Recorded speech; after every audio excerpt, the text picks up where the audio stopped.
नमस्कार दोस्तों, स्वागत है मेरे इस वीडियो लेक्चर में। दोस्तों, आज की यह वीडियो वर्ल्ड ज्योग्राफी से रिलेटेड है। वर्ल्ड ज्योग्राफी में एक बहुत ही महत्वपूर्ण टॉपिक है ब्रह्मांड यानी कि यूनिवर्स, जिससे हर साल एग्जाम में क्वेश्चन डेफिनेटली पूछे जाते हैं। तो उन्हीं हम कुछ क्वेश्चनों को जो कि एग्जाम के पॉइंट ऑफ व्यू से इम्पोर्टेंट हैं उनको देखने वाले हैं और उनका हम एनालिसिस भी करेंगे। तो चलिए वीडियो को स्टार्ट करते हैं। तो दोस्तों, वीडियो को अंत तक देखिएगा। इसमें हमने महत्वपूर्ण प्रश्न संग्रह को रखा है जो कि इम्पोर्टेंट है। तो फर्स्ट क्वेश्चन हमने यहाँ मेंशन किया है, ब्रह्मांड की उत्पत्ति से संबंधित सिद्धांत किसने दिया था। यानी कि यूनिवर्स की उत्पत्ति हुई, इसका सिद्धांत किसने प्रतिपादित किया था। तो इसका आंसर है बेल्जियम के भूगोलवेत्ता, यानी कि बेल्जियम के भूगोलवेत्ता थे, ज्योग्राफर थे, जॉर्ज लेमेटेयर, जिन्होंने महाविस्फोट का सिद्धांत यानी कि बिग बैंग थ्योरी का सिद्धांत दिया। तो आप ये जानते रहिए कि ब्रह्मांड की उत्पत्ति से संबंधित सिद्धांत किसने दिया था। तो आपको बताना है कि बेल्जियम के भूगोलवेत्ता, जिनका नाम था जॉर्ज लेमेटेयर, उन्होंने ब्रह्मांड की उत्पत्ति से संबंधित सिद्धांत दिया था और उस सिद्धांत का नाम था महाविस्फोट का सिद्धांत या बिग बैंग थ्योरी। ठीक है दोस्तों, आगे हम देखते हैं। सेकंड क्वेश्चन है, ब्रह्मांड का विस्तार आज भी हो रहा है, किसने प्रमाणित किया है। यानी कि ब्रह्मांड में विस्तार जो है अब भी जारी है वर्तमान समय में भी, या सर्वप्रथम किसने प्रमाणित किया था। तो ये 1920 ईस्वी में यानी कि 1920 में एडविन हब्बल नामक वैज्ञानिक ने इसका प्रमाण प्रस्तुत किया था कि ब्रह्मांड में विस्तार आज भी हो रहा है। तो आप इसे ध्यान में रखिएगा, इससे इम्पॉर्टेंट है। तीसरा क्वेश्चन हम देखते हैं। तीसरा क्वेश्चन है, हमारा सौरमंडल किस आकाशगंगा में स्थित है। तो हमारा जो सौरमंडल है यानी कि सोलर सिस्टम है वो मिल्की वे नामक आकाशगंगा में ओरियन भुजा में स्थित है। तो आप इसे ध्यान में रखिएगा कि हमारा सौरमंडल किस आकाशगंगा में स्थित है। तो मिल्की वे आकाशगंगा में स्थित है, वो भी ओरियन भुजा में। दोस्तों, यहाँ आकाशगंगा से तात्पर्य यह है कि आकाशगंगा में तारों का असंख्य समूह होता है, उसके साथ साथ कुछ आकाशीय पिंड भी इसमें विद्यमान होते हैं। तो इन्हीं सबको मिलाकर आकाशगंगा कहा जाता है। मोटा मोटा आप ये जानते रहिए कि तारों का एवं अन्य आकाशीय पिंडों का एक बड़ा समूह होता है आकाशगंगा। ठीक है, अगला क्वेश्चन हम देखते हैं। अगला है, पृथ्वी के सबसे करीब स्थित ग्रह, यानी कि पृथ्वी अर्थ जिस पर मानव जीवन है, उसके सबसे करीब स्थित प्लैनेट कौन है। तो शुक्र है, यानी कि वीनस। शुक्र जो है पृथ्वी के सबसे करीब स्थित ग्रह है। इसे प्रेशर कुकर ग्रह भी कहा जाता है। क्यों दोस्तों? क्योंकि इस पर CO2 के बादल पाए जाते हैं। तो इसका यही कारण है कि इसे प्रेशर कुकर ग्रह भी कहा जाता है, क्योंकि इस पर CO2 के बादल पाए जाते हैं। और दोस्तों, एक बात और आपको जानना चाहिए कि इसकी जो परिक्रमण गति होती है, यानी कि जो अपना परिक्रमण काल पूरा करता है, ये अपनी परिक्रमण गति दक्षिणावर्त यानी कि क्लॉकवाइज करता है, यानी कि पूर्व से पश्चिम दिशा में। और बाकी के जो ग्रह हैं वो सभी पश्चिम से पूर्व की दिशा में अपना परिक्रमण करते हैं, परंतु शुक्र जो है वो पूर्व से पश्चिम की दिशा में अपना परिक्रमण करता है। तो आप इसे ध्यान रखिएगा कि दक्षिणावर्त यानी क्लॉकवाइज ये परिक्रमण करता है सूर्य का। ठीक है दोस्तों, अगला है, सौरमंडल का सबसे छोटा उपग्रह डिमोस। ये सौरमंडल का सबसे छोटा उपग्रह है डिमोस। तो दोस्तों, यहाँ हम चर्चा कर रहे हैं कि सौरमंडल का सबसे छोटा उपग्रह डिमोस है। दोस्तों, डिमोस जो है वो मंगल ग्रह का उपग्रह है, यानी कि मंगल ग्रह जिसे लाल ग्रह भी कहा जाता है। इसका कारण है कि उस पर आयरन ऑक्साइड की अधिकता पाई जाती है उस ग्रह पर, जिस कारण उसका रंग लाल दिखाई देता है। तो इसके दो उपग्रह हैं, एक फेबोस है और एक डिमोस है। तो ये जो डिमोस है ये सौरमंडल का सबसे छोटा उपग्रह है। ठीक, तो आप इसे ध्यान में रखिएगा। दोस्तों, एक बात मैं आपको और बताना चाहता हूँ कि मंगल ग्रह पर ही सौरमंडल का सबसे ऊंचा पर्वत पाया जाता है, जिसका नाम है निक्स ओलंपिया, जो लगभग 25 किलोमीटर ऊंचा है। और यदि माउंट एवरेस्ट से इसकी तुलना की जाए तो ये लगभग उससे 3 गुना ऊंचा है। तो आप इसे ध्यान में रखिएगा। ठीक है, इसी क्रम में हम आगे देखते हैं कि सौरमंडल का सबसे बड़ा उपग्रह क्या है। अभी हमने देखा सबसे छोटा उपग्रह डीमोस, जो कि मंगल ग्रह का उपग्रह है। अब हम देखते हैं सौरमंडल का सबसे बड़ा उपग्रह। तो सौरमंडल का सबसे बड़ा उपग्रह है गैनीमेड। दोस्तों, गैनीमेड बृहस्पति ग्रह का उपग्रह है। दोस्तों, आप एक ट्रिक के माध्यम से इसको याद कर सकते हैं। जैसे कि आप जानते हैं कि सौरमंडल में सबसे बड़ा ग्रह आकार के अकॉर्डिंग बात की जाए तो बृहस्पति है, तो उसी का उपग्रह भी सबसे बड़ा उपग्रह है।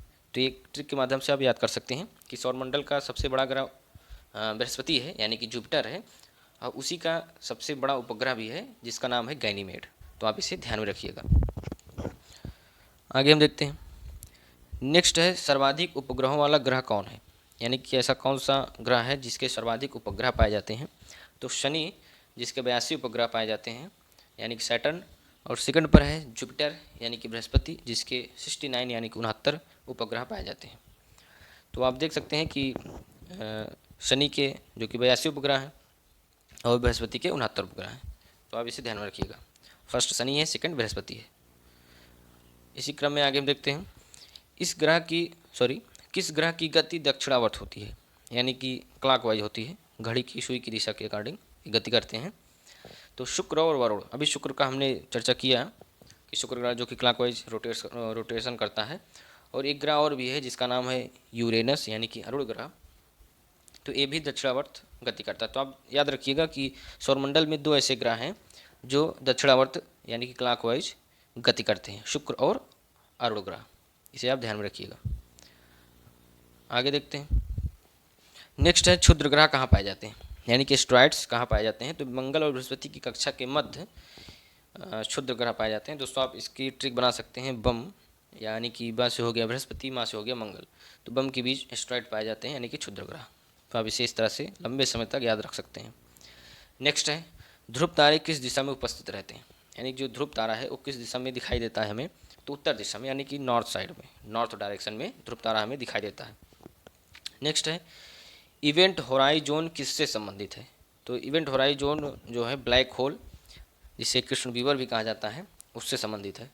तो दोस्तों मैं यहाँ आपको ब्लैक होल के विषय में कुछ बता देता हूँ, क्योंकि अभी क्वेश्चन में हमने मेंशन ही किया है, तो आपको कुछ बता देता हूँ इसके बारे में। तो दोस्तों ब्लैक होल जो कि इसे कृष्ण बीवर भी कहा जाता है, इसका पता सर्वप्रथम एक भारतीय अमेरिकी भूगोलवेत्ता थे जिनका नाम था एस चंद्रशेखर, जिन्होंने 1930 ईस्वी में इसका पता लगाया था।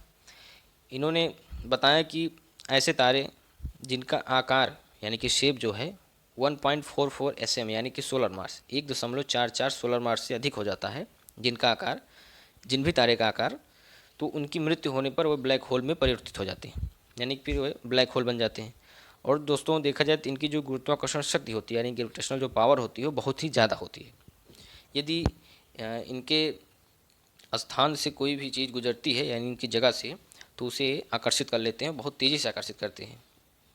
तो आप देख सकते हैं कि इनकी गुरुत्वाकर्षण शक्ति कितनी ज़्यादा होती है, यहाँ तक कि सूर्य के प्रकाश को भी आकर्षित कर सकते हैं, बहुत तेज इनकी आकर्षण शक्ति होती है, आप इसे ध्यान में रखिएगा। नेक्स्ट हम देखते हैं प्रकाश वर्ष किसका मात्रक है। तो दूरी का, दोस्तों याद रखिएगा कि प्रकाश वर्ष दूरी का मात्रक है। ठीक, आगे हम देखते हैं। नेक्स्ट है पार्थिव ग्रहों की संख्या कितनी है। तो पार्थिव ग्रहों की संख्या 4 है, बुध शुक्र पृथ्वी मंगल, यानी कि mercury Venus earth and Mars.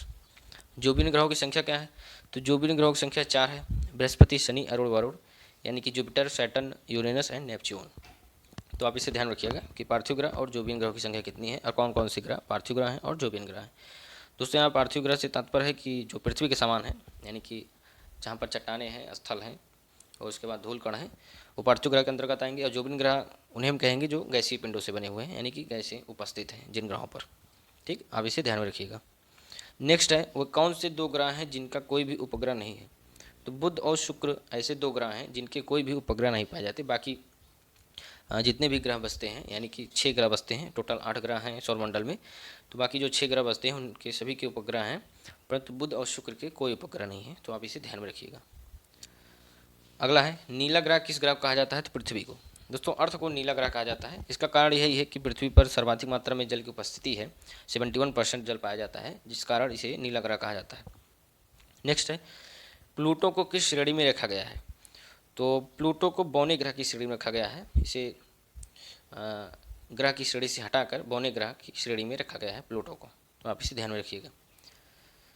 अगला देखते हैं।